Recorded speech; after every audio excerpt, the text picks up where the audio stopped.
उवालत गायहेनेरे देबाय करी गुन्दै हल अन गुन्दै हल এই গুন্দিটো তেনেহ'লে আমি তৰকাৰী বনাই খাব পাৰোঁ মানে বাছি যোৱাখিনি কৰিবলৈ বাছি গ'ল সেইটো খাই নেচাৰেল এই নেচাৰেল আৱিষ্কাৰ আমাৰ মানুহে বা আমাৰ বাথুৱাৰীয়ে বড়ো সমাজে এইটো কাম বন কৰি অভিজ্ঞতা অৰ্জন কৰিছে অৰ্জন কৰি দেখিলে যে গায়হেনেৰে ৱালত সবাই কৰি আমি এখন তৰকাৰী বনাব পাৰোঁ ইয়াতে জলকীয়া দিলে অলপ ইয়াতে নিমখ দিলে গতিকে বহুত টেষ্টি হয় আৰু এইটো আপুনি গম ল'ব যিকোনো আমাৰ আইজে বা মহিলাই অনলা খালে ভালদৰে ৰান্ধিব নাজানে ইয়াত যিটো মানে পাক যিটো উঠিব পাকেই হওক বা ইয়াৰ কেনেকুৱা ই কৰিব লাগে কিন্তু বহুত তিৰোতাই বৰ ধুনীয়াকৈ অনলা খালি বনায় খোৱাব জানে এনেকুৱাও পাইছোঁ আমি এই বাথৌ সংগঠনৰ সাহিত্য সভাৰ সংগঠনৰ মানে এনেকুৱা টেষ্টি অনলা খালি বনায় যিটো আমি পাহৰিব পৰা নাই পাই গ'লে সেইটো হ'ল আমাৰ অভিজ্ঞতা হ'বনে এই বিষয়টো অনলা খোৱাৰ বিষয়টো মই এখন কিতাপ পঢ়িছিলোঁ তাৰ ফাকলা দিনৰ পৰা আৰম্ভ হৈছে বুলি যাৰা ফাকলাৰ কথাৰ পৰা আমি অনলা খোৱাটো আৰম্ভ হৈছে বুলি আৰু এটা কথা ভাল ডাঙৰ এটা কথা ক'লে হয় আচ্ছা হ'ল নে জাৰাৰ সংক্ৰান্ততেই মই ৰেফাৰেঞ্চটো কৈছোঁ এই যে আমি মনচিং সিং বৰাইৰ আৰ্কিঅ'লজি বা তেখেতৰ যিটো হাৰ আমি যে 600 বছৰ আগত পোৱা বুলি ক'লে মই বৰভাগে বুজিছোঁ এই মনচিং সিং বৰাই আহি এজন দেৱদূত হৈ জাৰা ফাগলাক বুজাইছে যে বড়ো আচাৰ কান্তি নেম কান্তি ধৰণ কান্তি বচন কান্তি তুমি প্ৰচাৰ কৰিব লাগিব কেনেকৈ খেৰাইৰ জৰিয়তে আগতে ডাঙৰকৈ এটা খেৰাই দি লোৱা আৰু এই খেৰাই দিলেহে তোমাৰ বোৱাৰী যিজন মানে পলাই গৈছে ঘৰৰ পৰা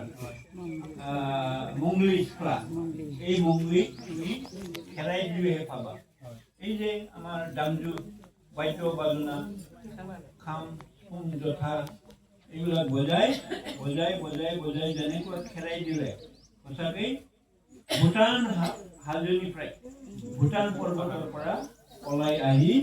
এই খেৰাইত যোগদান কৰিছে যেতিয়া খেৰাইৰ জৰিয়তে ইয়াক আৱিষ্কাৰ কৰা হ'ল বা পোৱা গ'ল মংগলী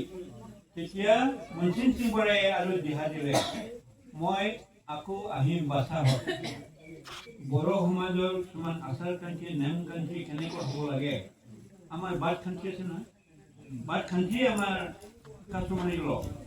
এই বাট খান্তি মই প্ৰসাৰ কৰিম আৰু তোমালোকে এই খেৰাই দি বাথৌ পূজা দি প্ৰাৰ্থনা কৰিয়ে এইবিলাক লাহে ধীৰে পাই থাকিবা মই বচন দিম দিহা দিম আৰু সেইটো তোমালোকে আখৰে আখৰে পালন কৰিবা তেনেহ'লে আমাৰ বড়ো সমাজ সংস্কৃতিৰ যি পুৰণি ঐতিহ্য এইবিলাক আমাৰ বড়ো সমাজে জানিবলৈ পাব আৰু কৃষ্টি সংস্কৃতি যেতিয়া উন্নত ধৰণৰ হৈ যায় ডেভেলপ হৈ যায় তেতিয়া জাতিটোৰ নাম জাতিটোৰ গুণ গৰিমা গোটেই পৃথিৱীত প্ৰচাৰ হ'ব এইটো হ'ল জাৰা ফাগলাক আমাৰ এই মনচিং সিং বৰাই দিয়া পৰামৰ্শ গতিকে জাৰা আৰু কিন্তু ফাগলা নহয় বিহামজে ফাগলা होननानै जाराखौ बदनाम होयो बिहावा बिहामजोखौ जोबोद अनोब्ला मालायनि जारा फाग्लाया फैलायबाय बिहामजो एदावलाया होननानै बदनाम दं खिन्थु जाराया बिहामजोखौ होखाराखै बिहामजोखौबो जंखायाखैबो आरो जेबो गाज्रि खामानि मावाखै बे जाबाय बिहा बिहामजोआ साबा फिसालानि साबा बिहामजो दुइसिन थारा जाबाय मंगली दा बे मंगलीखौ ओरैबायदि अनो जाराया कारण बुरिया गैला बिनि बिसना बना होयो गय देग्लिनानै होयो आरोबाव गोनां जायोब्ला लोमजाबा साजाबा थुखैयो बे अन्नायखौ मेगन साबाय बै साब्रै बिजावजालिया बिजावजालिया मेगन सानानै जाबाय बे फाग्ला बोरायालाय बिहामजो बिसिखौ इसिबां अनो बे गोसो थोबायसो नामा बेलाय बे हाबासो खालामसिगोन नामा बेलाय बोराया साजायबाय बे साजायनायखौ लानानै बिजावजालि देरसिना माबाग्रा आरो दाफ्लावग्रा हनै दिनै बै माने दैखर गुदियाव लोगोमैनो बोराया मंगलखौ हनै माइरं सुनायाव हनै अमा आदार होनायाव हनै सिख्ला सिबनायाव बिंकि बोराय मोजां बियो बे फाग्लासो जारा फाग्ला बै बिहामजोफ्रासो रायखोमानाय बुंखोमानाय फाग्ला आरो जाराया आर्टिस्टसो माबायदि आर्टिस्ट बैदि आं दहाय बुंबाय मोनसे टिम बोराया बेजों नुजाथिनानै आसार खान्थि नेमखान्थि बोसोन खान्थिखौ माने फोसावनो फोगोमनो बे खामानिखौ जाराया मावदों खेराइ बोरै खुंनांगौ बेखौ सिमाङावनो खिन्थाफैबाय आरो बिनि खेराइ खुंनायनि गेजेरजों बिहामजोखौदि मोनगोन बेवहाय बिहामजोखौ मोनमारबाय गतिके माखासे आसार खान्थि नेमखान्थिखौ मोननो थाखाय आफा मोनसे टिम बोराय जों नोंखौनो खुलुमगोन बाथौ गुदियाव जोङो खेराइगोन आरोबाव जोंनि आसार खान्थि नेमखान्थिखौ नोंनो जोंनो सुबुरुन होनांगोन बेबायदि होननानै मोनसे टिम बोरायनिफ्राय जारा महरगिरिया आर्टिस्टआ बिख'नानै लानो हादों दफा दफा दिनैनो फोरोंजोबनो हाया गाबोनथ' माने गासिबो ट्रेनिं होजोबनो हाया बेबायदि होननानै जारा जेब्लानो हांख्रायो मोनसे टिम बोराया खामखौ बोरै बुनांगौ खामखौ बोरै थुमनांगौ बिनि देंखो ताल मानलया बोरै जानांगौ मोनसे टिम बोरायजों लोगोसे ओजोंहाय दहाय बुंनाया खोरिया बोराय इहु बोराय बिथांमोनहा ट्रेनिं होदों जाराखौ आरो बेनि थाखायनो जोंनि बे उन्दुसिनानै थानाय बावगोमा जानाय खेराइया प्रचलन जाफिनदों आरो दा प्रचलन जानायनि गुदियावनो जारा दा बैदि जोंहा माखासे थाखोमानाय जारिमिन दं बे जारिमिनफोरखौ लानानै